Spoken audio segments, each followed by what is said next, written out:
Alhamdulillah, syukurillah, puji syukur saya ucapkan kehadirat Allah bahwa pada siang hari ini kita bersama bisa berkumpul dalam acara diseminasi atau pengimbasan budaya positif modul 1.4 dari saya Sri Nurwaningsih CGP Angkatan 9. Kepada yang terhormat Pak Toto selaku Kepala Sekolah SD Negeri 1 Lebak, kepada yang terhormat Bapak Ibu Guru, teman-teman sejawat saya yang telah berkenan untuk menghadiri pengimbasan dari modul 1.4. Saya ucapkan terima kasih yang tiada terhingga kepada Bapak Ibu semua karena sudah mendukung acara saya dan membantu saya dengan keikhlasannya. Saya tidak bisa membalas apapun, semoga semuanya akan menjadikan berkah dan dibalas oleh Yang Maha Kuasa. Bapak Ibu, untuk acara yang pertama disampaikan oleh Pak Toto selaku Kepala Sekolah SD Negeri 1 Lebak untuk berkenan memberikan sambutan kepada kita semua. Kepada yang terhormat Pak Toto, waktu dan tempat kami haturkan.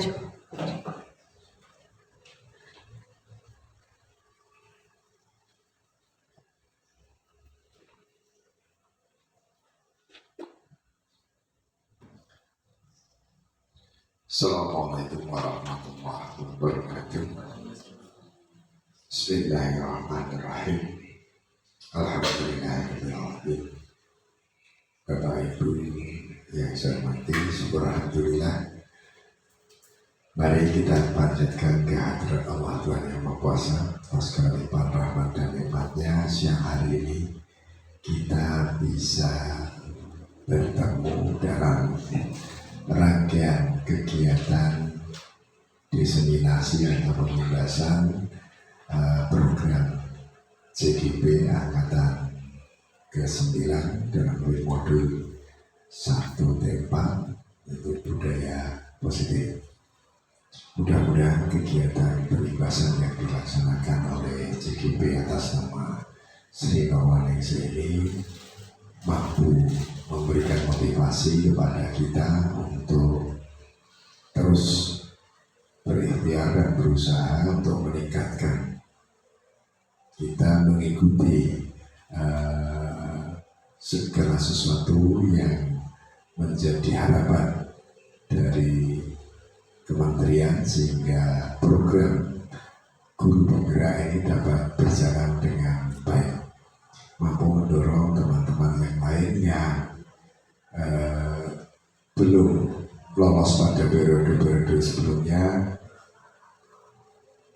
pada periode 10 dan 11 mungkin bisa tidak lolos. Saya kira mari kita ikuti dengan pengimbasan ini, kita ambil nilai positifnya, apa yang dapat kita ambil dari kegiatan ini. Demikian, terima kasih. Assalamualaikum warahmatullahi wabarakatuh.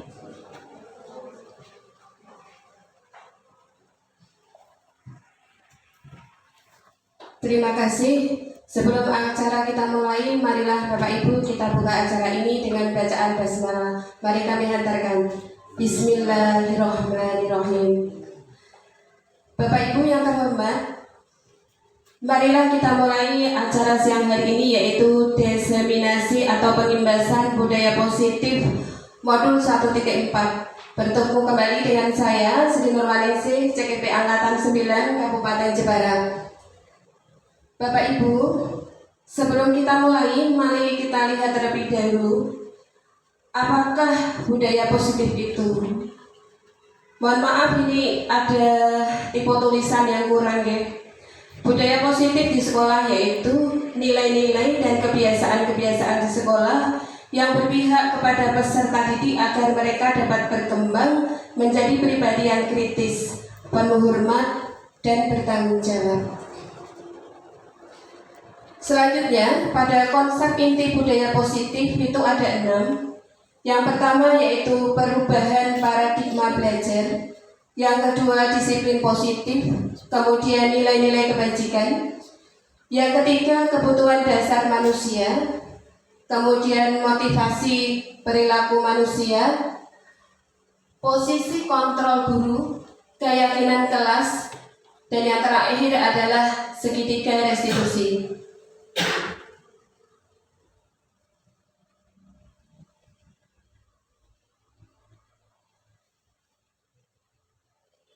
Kita masuk pada pembelajaran dengan paradigma baru.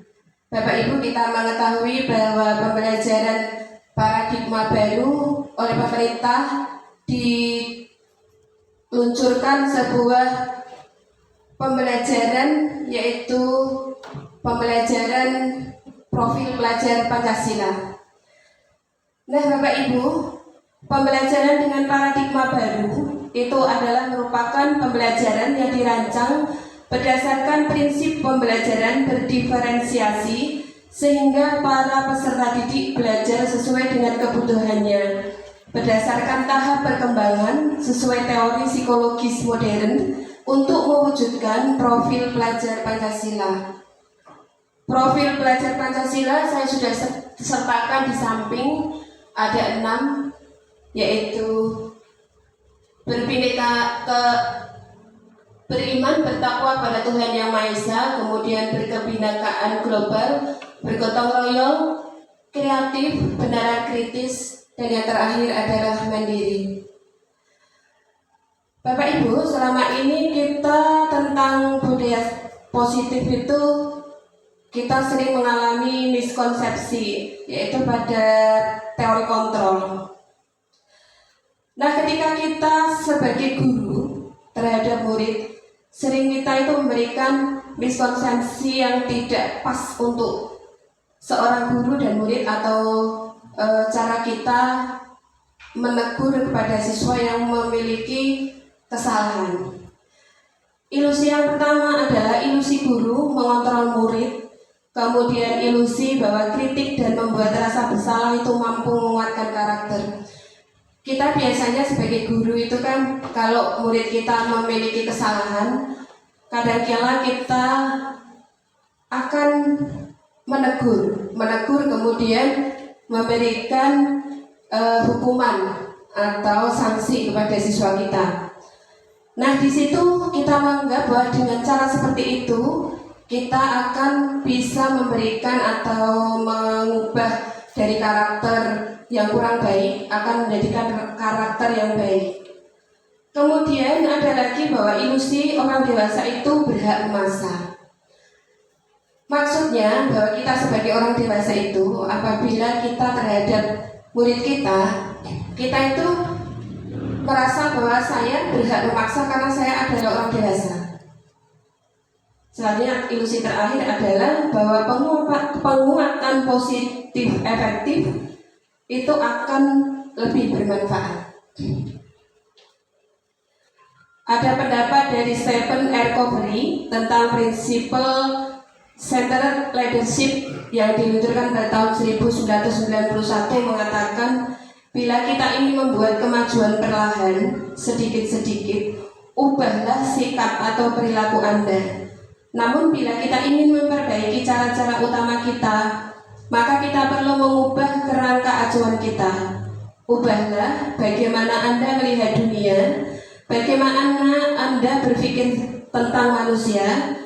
Ubahlah paradigma Anda, skema pemahaman dan penjelasan aspek-aspek tertentu tentang realitas. Berarti sebelum kita mengubah orang lain, maka kita harus bisa mengubah diri kita sendiri tentang pandangan terhadap suatu hal. Di sini ada mengubah paradigma stimulus respon ke pendekatan teori kontrol.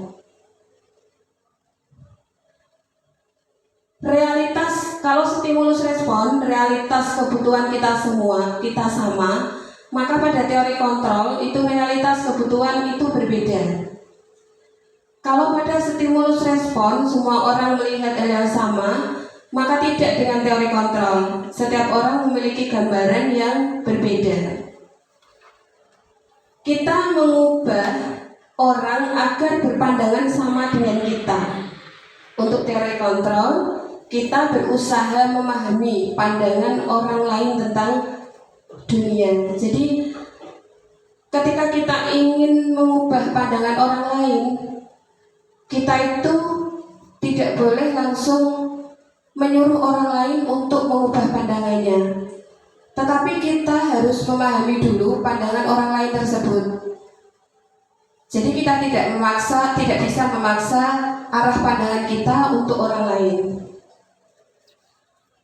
Pada stimulus respon, orang lain bisa mengontrol saya. Kita itu istilahnya dikontrol oleh orang lain. Sebenarnya tidak bisa. Yang bisa mengontrol siapa? Yang bisa mengontrol itu adalah diri kita sendiri. Kita ingin seperti apa, itu adalah dari diri kita sendiri. Istilahnya dari intrinsiknya dalam diri kita. Pemaksaan ada pada saat bujukan gagal. Kalau kita membujuk orang lain, itu biasanya kalau kita membujuk tapi gagal, itu biasanya kan sifat kita akan memberikan paksaan. Tapi untuk teori kontrol tidak boleh. Yang boleh bagaimana? Kolaborasi dan konsensus menciptakan pilihan-pilihan baru. Jadi orang yang kita ajak itu diberikan ruang untuk memilih hal-hal yang baik dan hal-hal yang baru. Kemudian model berpikir menang atau kalah. Model berpikir menang atau kalah ini sama dengan teori kontrolnya. Model berpikir menang atau kalah. Kita menginjak ke disiplin positif. Disiplin positif itu berasal dari disiplina yang artinya belajar. Disiplin mengacu pada disiplin diri yang memiliki tanggung jawab terhadap apa yang dilakukan berdasarkan nilai-nilai yang diyakini. Kemudian disiplin positif itu juga merupakan salah satu cara penerapan disiplin yang bertujuan untuk menumbuhkan kesadaran serta memberdayakan peserta didik tanpa imbalan penghargaan atau reward atau ancaman atau hukuman. Jadi kita mendisiplinkan anak didik kita itu, kita tidak diperkenankan dengan sambil memberikan ancaman atau hukuman, Bapak Ibu. Misalnya ada seorang anak yang tidak mengerjakan PR atau terlambat masuk sekolah. Kalau saya zaman sekolah dulu di SMP itu ya, kalau terlambat itu kan sering disuruh untuk berlari berputar lapangan. Apakah Bapak Ibu ada yang mengalami itu dulu ya? Dulu seperti itu. Nah itu ternyata tidak diperbolehkan. Itu tidak menimbulkan disiplin yang positif, Bapak Ibu. Tetapi justru itu akan menimbulkan rasa yang berbeda atau trauma psikis kepada siswa didiknya.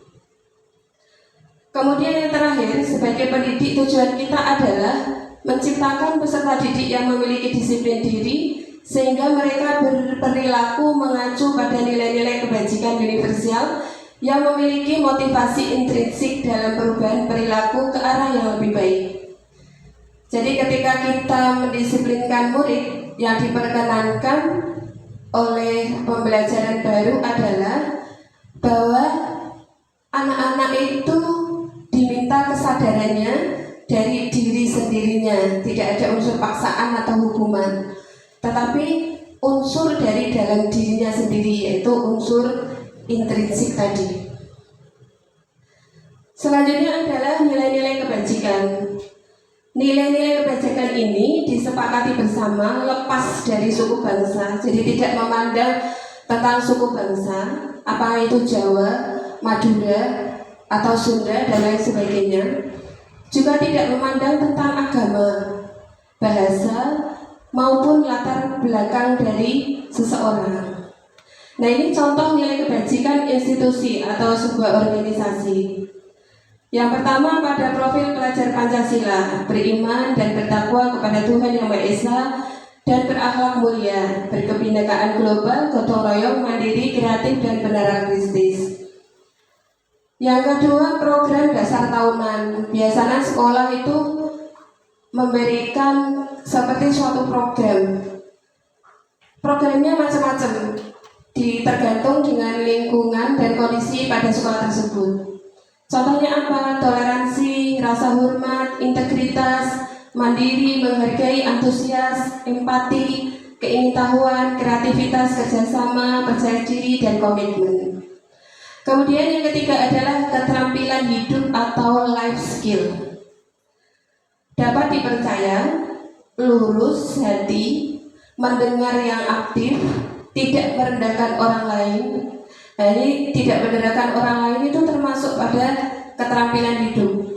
Kemudian memberikan yang terbaik dari diri. Selanjutnya adalah kebutuhan dasar manusia.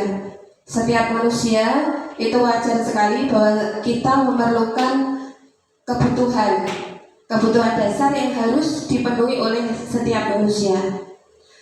Pengertian dari kebutuhan dasar adalah bahwa segala sesuatu yang kita lakukan untuk mendapatkan apa yang kita inginkan. Seluruh tindakan yang kita lakukan memiliki tujuan tertentu, dan semua usaha terbaik yang kita lakukan adalah dalam rangka agar kebutuhan dasar kita terpenuhi dengan baik. Apa saja sih kebutuhan dasar manusia? Ada 5, Bapak Ibu, kebutuhan dasar manusia. Yang pertama adalah kebutuhan bertahan hidup, antara lain makanan, pakaian, tempat tinggal, keamanan, dan kesehatan. Jadi keamanan dan kesehatan itu termasuk dalam bertahan hidup. Kemudian kebutuhan kasih sayang dan rasa diterima. Rasa diterima, diperdulikan, kemudian berbagi, kerjasama itu antar sesama teman atau kelompok dan lain sebagainya. Kemudian menjadi bagian dalam kelompok. Yang ketiga adalah penguasaan. Penguasaan ini meliputi harga diri, Bapak Ibu. Jadi kita memiliki harga diri termasuk dalam penguasaan. Keinginan untuk dianggap, dipedulikan ya. Kemudian memimpin, berprestasi. Kita berprestasi itu juga termasuk sebuah kebutuhan dari penguasaan. Diakui ke diri kita, diakui keberadaannya. Kemudian didengar. Didengar itu juga termasuk sebuah kebutuhan penguasaan. Pendapat kita, kemudian usul kita, pembelaan pada diri kita itu butuh sekali untuk didengar. Yang keempat adalah kebutuhan sebuah kebebasan. Kebutuhan ini meliputi mandiri. Jadi murid itu membutuhkan untuk bekerja secara mandiri. Selain itu juga memiliki pilihan, dia berhak untuk memilih. Mencoba pada hal-hal yang baru. Kemudian mampu mengendalikan arah dirinya. Yang terakhir adalah kesenangan. Kesenangan itu termasuk apa saja? Bermain, kemudian humor. Humor itu guyonan ya Bapak Ibu. Kemudian antusiasme, tertawa, bahagia itu termasuk dalam unsur kesenangan. Sekarang kita menginjak pada motivasi perilaku manusia. Seseorang itu berperilaku itu ada tujuannya. Ada beberapa hal tujuan dari kita berperilaku. Apa saja sih itu? Ada yang untuk menghindari ketidaknyamanan atau hukuman. Biasanya kalau siswa itu akan berperilaku baik itu karena dia akan menghindari hukuman. Kira Bapak Ibu di kelas itu anak-anak itu biasanya akan merubah perilakunya karena dia tidak mau dihukum. Yang kedua, untuk mendapatkan imbalan atau penghargaan dari orang lain. Nah, keduanya itu masuk di mana? Keduanya itu termasuk pada motivasi ekstrinsik. Motivasi dari luar dirinya sendiri. karena suatu hal yang harus dia dapatkan ketika dia sedang menjalankan perilakunya. Yang kedua, yaitu untuk menjadi orang yang mereka inginkan dan menghargai diri sendiri dengan nilai-nilai yang mereka percaya.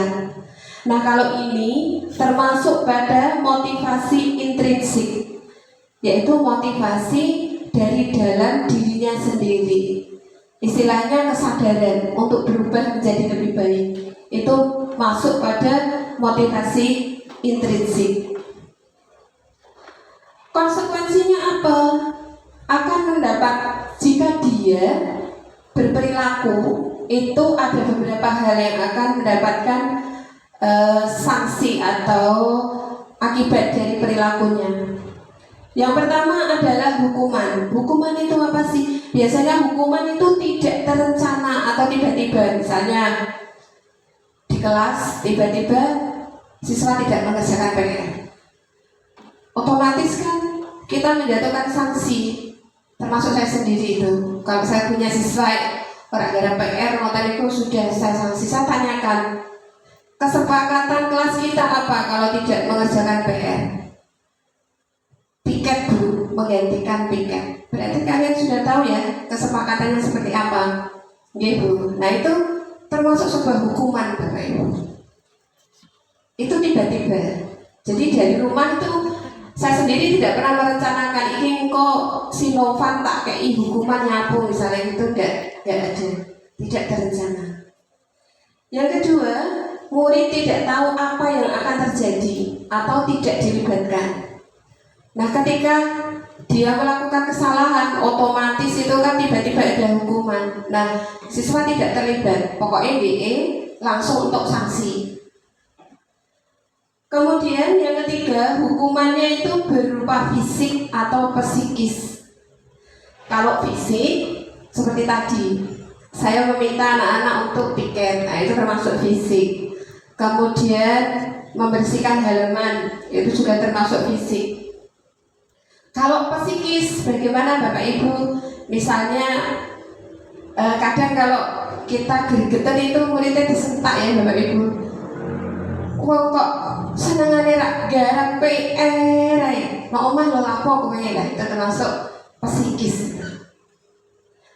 Yang kedua adalah konsekuensi. Kalau konsekuensi itu terencana, disepakati sesuai dengan aturan. Berarti sudah ada aturannya yang menyebutkan bahwa apabila melanggar sebuah aturan tersebut, maka dia akan mendapatkan konsekuensi. Yang kedua, murid tetap dibuat tidak nyaman, sekalipun itu sebuah konsekuensi yang sudah disepakati pada aturan kelas. Itu kadang-kadang murid akan merasakan ketidaknyamanan. Yang ketiga adalah sikap guru selalu memonitor murid. Itu saya sendiri ya Bapak Ibu. Kadang-kadang anak-anak itu gimana ya, kalau tidak mengerjakan tugas atau ramai di kelas, otomatis saya itu juga menguasai kelas, menguasai anak-anak. Itu saya sendiri seperti itu. Kemudian yang terakhir adalah restitusi. Proses menciptakan kondisi bagi murid untuk memperbaiki kesalahan. Nah, ini restitusi ini ada 3 nanti. Di depan nanti ada prosesnya. Kemudian yang kedua, proses kolaboratif yang mengajarkan murid untuk mencari solusi sendiri. Dari ketiga ini, Bapak Ibu, itu yang dibenarkan itu hanya pada restitusi.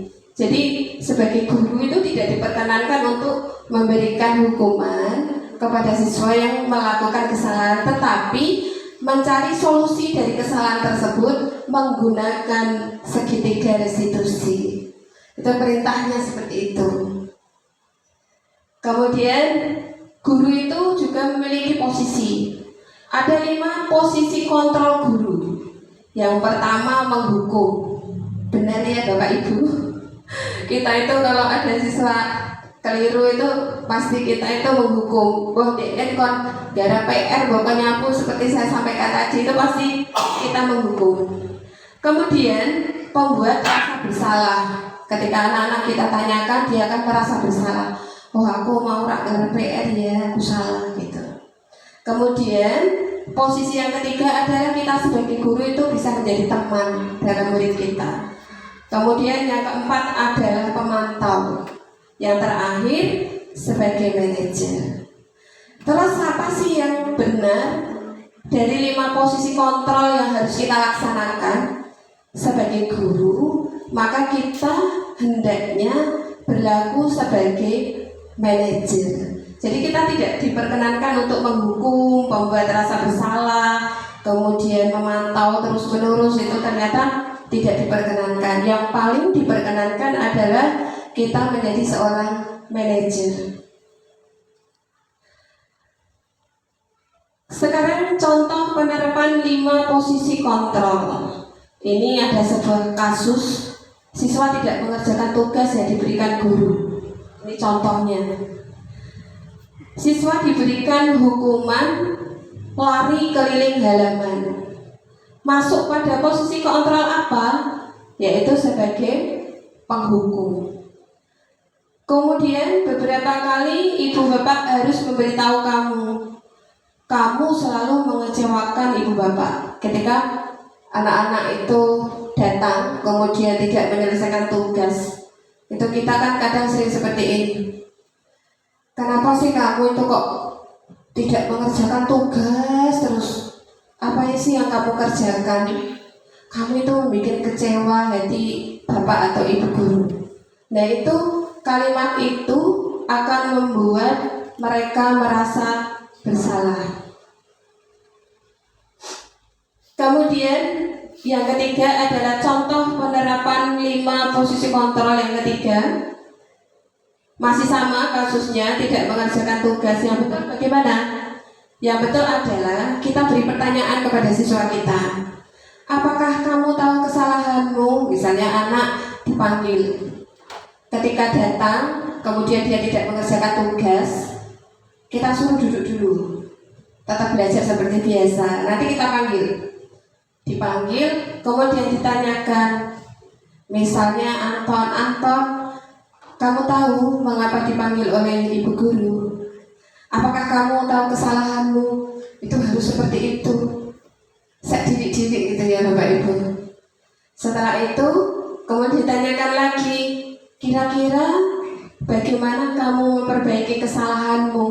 Nah, itu anak ditanya, ke iso memperbaiki kesalahanmu iku piye carane? Itu seperti itu. Nah, ini kedudukannya sebagai apa? Sebagai seorang manajer. Jadi guru itu posisi yang paling baik adalah sebagai seorang manajer. Sekarang kita lihat Bapak Ibu. Nah, ini posisi kontrol apakah aku? Tadi di depan sudah dijelaskan ya Ibu. Saya kecewa sekali dengan kamu. Nah, ini termasuk posisi kontrol sebagai apa Bapak Ibu?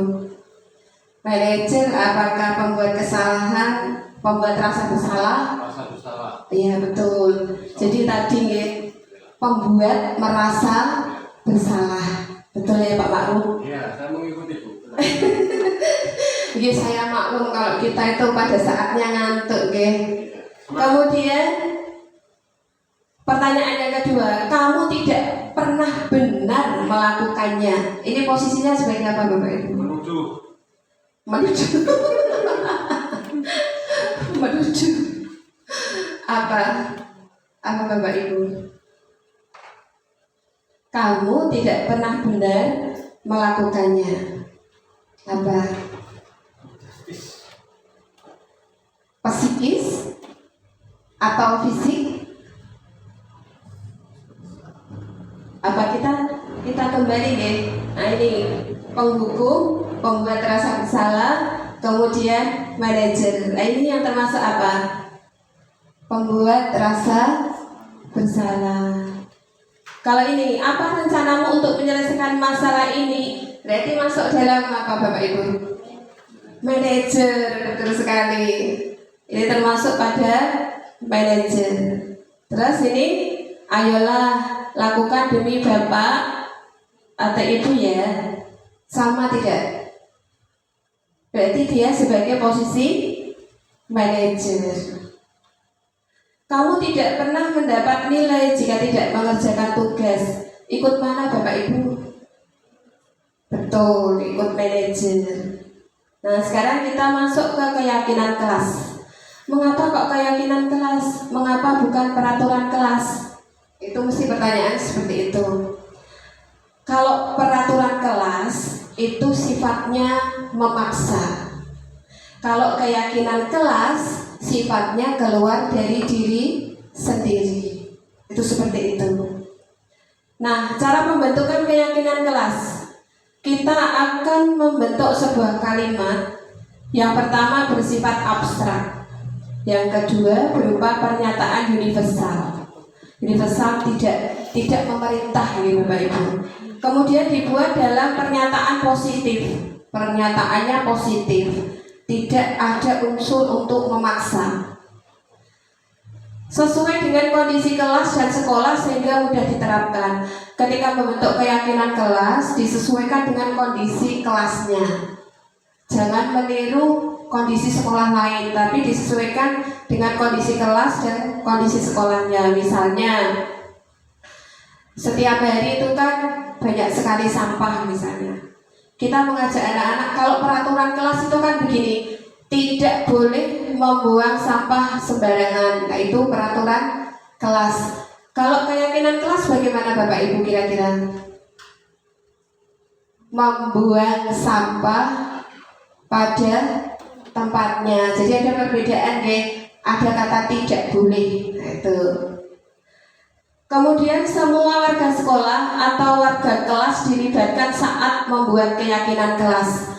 Pada saat membuat keyakinan kelas ini nanti semua anak-anak itu diajak untuk terlibat. Misalnya di papan tulis dibagi menjadi dua. Ada peraturan kelas, ada keyakinan kelas, dibagi menjadi dua Bapak Ibu. Setelah itu anak-anak dibagikan kartu-kartu boleh, yang belakangnya dikasih dengan double tick supaya bisa ditempel di papan, atau menggunakan kertas plano, kemudian menggunakan sticky note. Nanti anak-anak diminta menulis keinginannya untuk membuat keyakinan kelas itu seperti apa. Nah, nanti ketika dia sudah menulis keyakinan kelas, maka akan ada unsur intrinsik dari dalam dirinya sendiri tanpa kita melakukan pemaksaan. Sehingga kalau suatu ketika anak-anak akan melakukan kesalahan, maka kita akan menanya, apakah yang kamu perbuat itu sudah sesuai dengan keyakinan kelas? Kalau bersifat sebagai manajer kan seperti itu. Tidak Bu misalnya. Nah, sebaiknya bagaimana? Itu kalau melakukan sesuai dengan segitiga restitusi. Nah, segitiga restitusi itu apa sih? Suatu proses atau dialog yang dijalankan oleh guru agar dapat menghasilkan murid yang mandiri dan bertanggung jawab. Nah, ini ada 3 segitiga restitusi. Yang pertama yang hijau, ketika murid melakukan kesalahan itu kita menstabilkan identitas dulu. Di situ ada contoh pertanyaan. Yang bawah kecil-kecil, kelihatan apa buatan Bapak Ibu? Kelihatan. Yang pertama, setiap orang pernah melakukan kesalahan. Nah, itu. Kemudian kamu bukan satu-satunya yang pernah melakukan ini. Itu kalau kita ingin menstabilkan identitas. Yang kedua, melakukan validasi tindakan yang salah. Jadi anak-anak itu kalau melakukan kesalahan itu divalidasi dulu. Divalidasi dengan 2 pertanyaan. Contohnya itu, kamu tentu punya alasan mengapa melakukan itu. Misalnya ditanya, kamu kok terlambat hari ini? Pasti kamu punya alasan. Alasanmu apa kok hari ini bisa terlambat?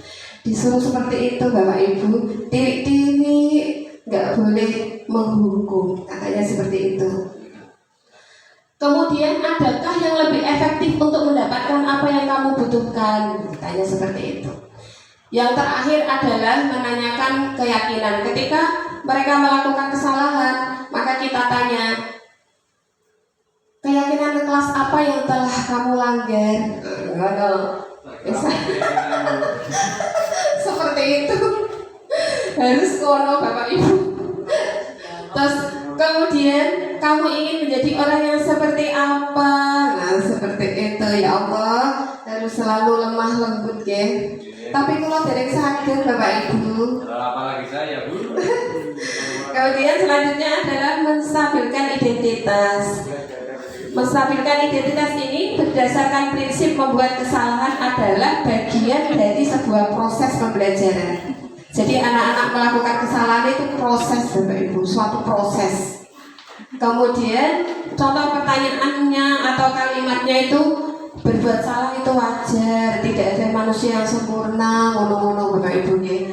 Jadi ibu tidak mau mencari siapa yang salah, tapi ingin mencari solusi dari permasalahan ini. Selanjutnya validasi tindakan salah tadi. Berdasarkan prinsip setiap perilaku berupaya memenuhi suatu kebutuhan tertentu. Tadi nih, kamu pasti punya alasan mengapa melakukan itu. Seperti itu Pak Bu. Kamu patut bangga karena telah melindungi sesuatu yang paling penting buatmu. Seperti itu ngono-ngono pertanyaannya Bapak Ibu. Kemudian yang terakhir, menanyakan keyakinan kelas berdasarkan prinsip teori kontrol. Teori kontrol yang cepat tadi nih. Bahwa pada dasarnya kita termotivasi secara intrinsik, artinya termotivasi untuk berbuat itu dari dalam diri kita sendiri. Tadi ditanyakan, apa keyakinan kelas kita mengikuti pelajaran dengan baik Bu, tapi mengapa kamu malah berbicara sendiri, alasanmu apa? Seperti itu Pak. Itu sudah baik Bu. Itu seperti itu, tapi saya belum ya, saya belum melaksanakan itu karena kemarin terjadi pada saat kenapa geblok tadi ya. Jadi saya pada pembelajaran ini memang tertinggal itu sampai 2 modul. Jadi 2 modul saya tertinggal pada materi ini. Nah ini contoh, ini sebenarnya video, tapi karena saya jadikan PPT itu jadi videonya ya gambar-gambar dong ya. Pemainnya itu Evelyn, kemudian tukang syutingnya itu Akila kameramennya. Terus saya sebagai guru yang menjalankan restitusi itu syutingnya seperti itu. Kemudian penutupnya Bapak Ibu, dalam penerapan program disiplin positif itu hendaknya guru memiliki standar kepribadian profesional dan sosial yang baik, di mana guru mampu merefleksi dirinya dalam posisi kontrol saat ini, bagaimana perjalanan dirinya sebagai AMO atau manajer yang menuntut murid-muridnya menjadi insan yang mandiri, merdeka, dan bertanggung jawab. Nah, sekarang sebagai sesi terakhir, karena waktunya sudah mepet banget, sudah hampir pulang, Bapak Ibu akan saya bagikan sticky note. Tanya Bu, itu kok Nining 57 apa yang 57? Ini kan tadi saya sampaikan ya Pak, bahwa ini tuh video yang harus diupload di YouTube. Kemudian untuk presentasi kan saya download jadi PPT. Jadi di situ nanti kalau ingin mengakses YouTube-nya itu @nining57 ya. Tak kira umurnya silakan di like, di komen, sama di subscribe itu ya. Nah sekarang kita praktek dulu ya Bapak Ibu, masih ada waktu sedikit membuat peraturan kelas dan keyakinan kelas. Nanti yang peraturan kelas Bapak Ibu tulis pada sticky note warna hijau. Kemudian yang keyakinan kelas ditulis pada sticky note warna pink. Nanti saya bagikan satu-satu ya. Sticky note. Bu, jenenge lagi guyu calon iki. Iki calon iki. Wis semua iki calon iki.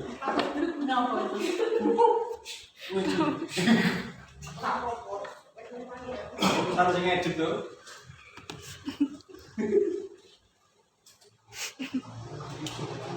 Kenal. Apa Bu? Namanya Bu kenal. Pink untuk keyakinan kelas. Keyakinan itu warnanya pink. Itu Bu ditempel di sana tuh Bu. Ya, terus nanti di tembok warna hitam sonasinya. Betul. Dengan tulis yang peraturan kelas itu biasanya seperti apa, terus kalau menjadi keyakinan kelas itu nanti jadinya seperti apa. Nanti kan sudah saya ceritakan ya, pasti tidak boleh membuang sampah sembarangan, itu kan peraturan kelas ya. Kemudian dijadikan keyakinan kelas yaitu membuang sampah pada tempatnya. Gitu.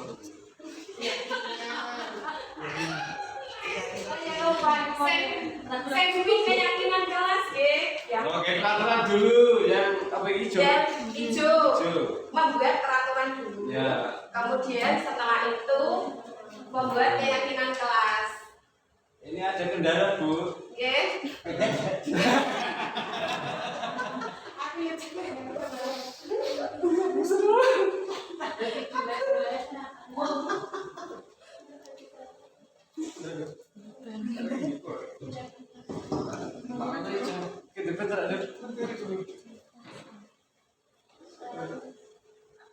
Kalau sudah, silakan ditangkap ya, Bapak Ibu.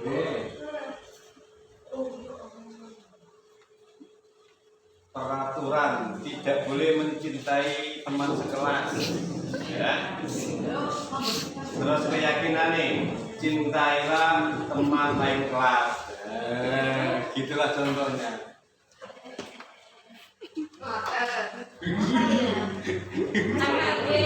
Yang hijau dari pada peraturan kelas, yang hijau di peraturan kelas, kemudian Ini Bu, tak cek Bu. Aku semua turun lagi Bu. I love you.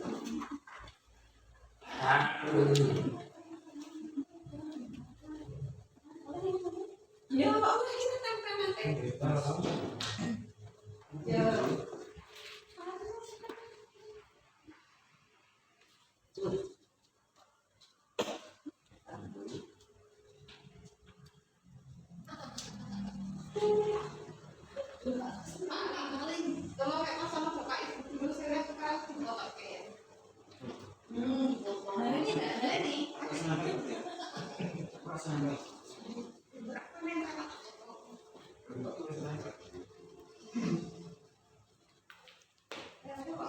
Ya, sisanya, syutingnya. Tidak.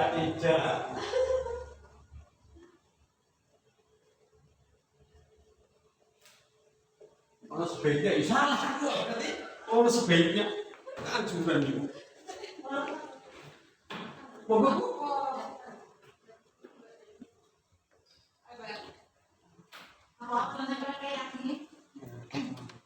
Ya, di nomor ini sudah dengan ini.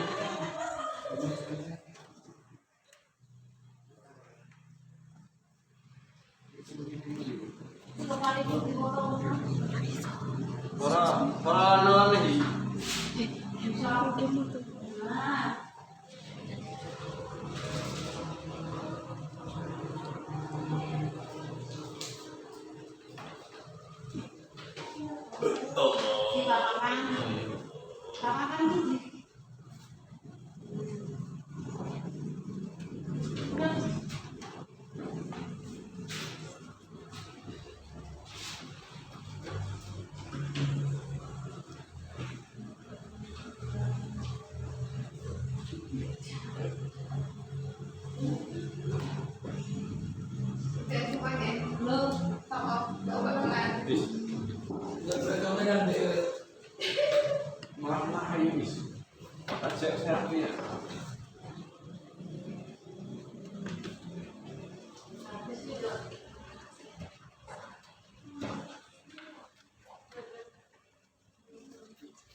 Kita lihat ya.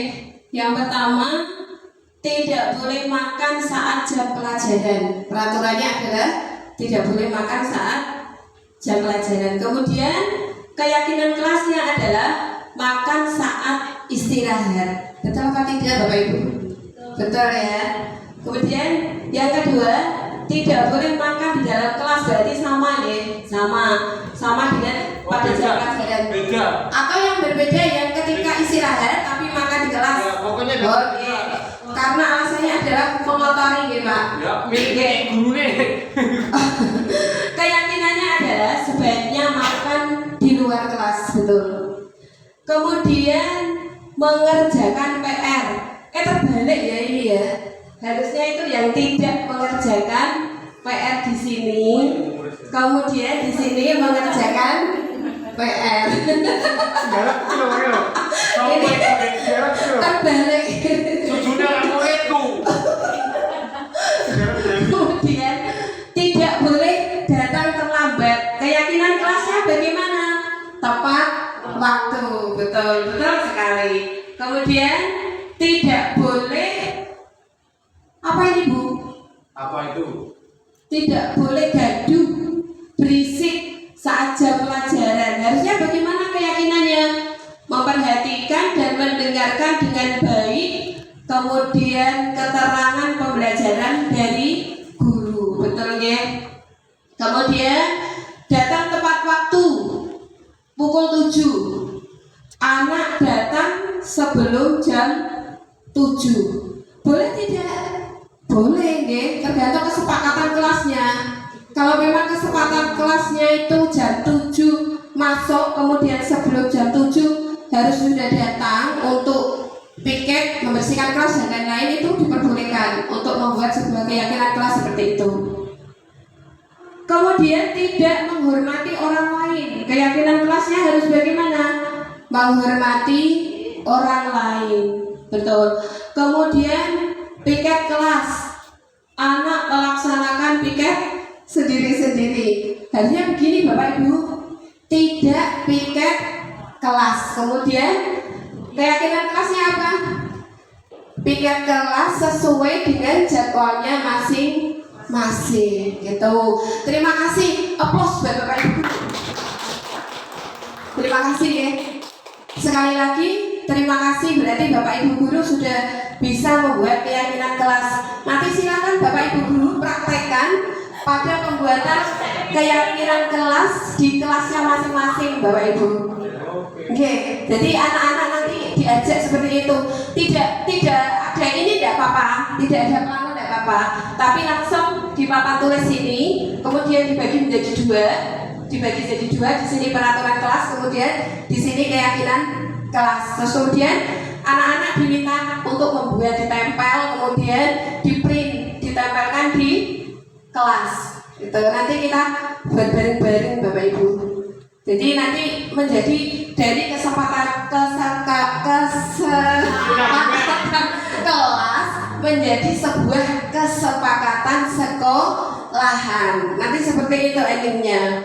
Itu ya Bapak Ibu, nanti bisa kita buat bareng-bareng ya, berkolaborasi dari kelas 1 sampai kelas 6 untuk menjaga kebersihan dari lingkungan kita atau untuk menjaga ketertiban dari sekolah kita.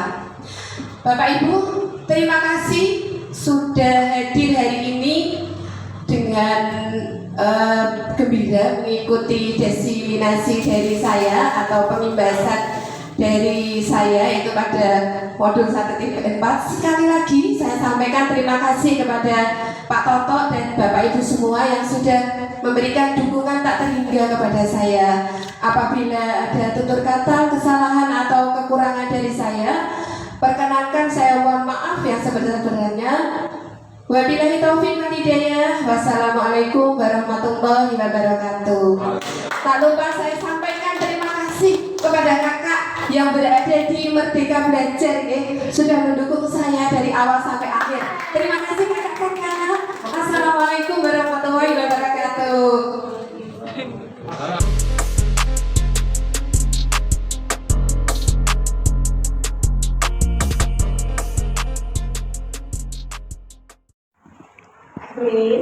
Kamu tahu mengapa dipanggil guru ke sini? Karena terlambat masuk sekolah. Ya, nah, Evelyn, setiap orang itu wajar bersekolah karena supaya bisa berubah menjadi lebih baik lagi. Apakah Evelyn mengerti? Ya, saya mengerti. Nah, sekarang Ibu dan Evelyn akan mencari solusi dari permasalahan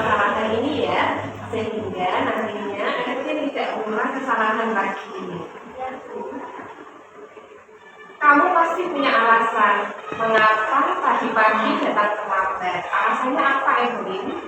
Aku, semalam saya terlalu asik bermain game hingga Nah, apakah dengan terlambat tadi itu akan menguntungkan Evelyn? tidak. Pasti merugikan Evelyn ya. Nah, sekarang apakah Evelyn akan merasa bangga ketika Evelyn datang terlambat? Karena itu akan merugikan saya. Karena saya ketinggalan pelajaran. Ya, Evelyn pintar. Sekarang dengan Evelyn terlambat tadi, apakah Evelyn sudah melanggar keyakinan kelas yang kita buat bersama? Ya, itu melanggar keyakinan kelas kita. Nah, sekarang coba disebutkan keyakinan kelas apa yang sudah Evelyn langgar. Setiap anggota kelas disiplin. Nah, sekarang keyakinan kelas apa yang belum ditunjukkan oleh Evelyn tadi? Saya tidak disiplin. Nah, dengan tidak disiplin tadi berarti Evelyn sudah melanggar keyakinan kelas dan sudah disepakati oleh kelas itu. Itu ya Evelyn. Nah, sekarang apakah tindakan tadi sudah mencerminkan keyakinan kelas? Belum. Kalau begitu, menurutmu penting tidak melaksanakan keyakinan kelas yang sudah disepakati? Sekarang Kalau menurutmu penting, apa yang harus kamu lakukan supaya nanti Evelyn berubah menjadi anak yang lebih baik? saya tidak bermain HP hingga Karena dengan bermain HP sampai larut, berarti kan Evelyn nanti terlambat tidur ya. Kalau terlambat tidur dan terlalu malam, akhirnya pada pagi hari Evelyn akan malas untuk bangun. Sehingga Evelyn berangkatnya jadi terlambat. Itu ya Evelyn. Nah, mulai sekarang kamu harus bisa mengatur waktu antara bermain, mengerjakan tugas, bermain HP, dan harus berusaha menjadi pribadi yang lebih baik mulai dari sekarang. Sehingga nanti Evelyn akan menjadi karakter yang lebih baik. Itu ya Evelyn. Jangan diulangi lagi deh. Terima kasih Evelyn sudah datang dan mendengarkan. Sekarang Evelyn boleh kembali ke tempat ya.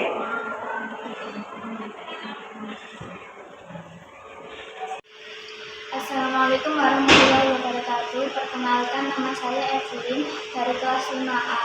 Saya sangat senang sekali diajak berdiskusi dengan Gunung, sehingga saya bisa memanajemen waktu dan tidak terlambat sekolah.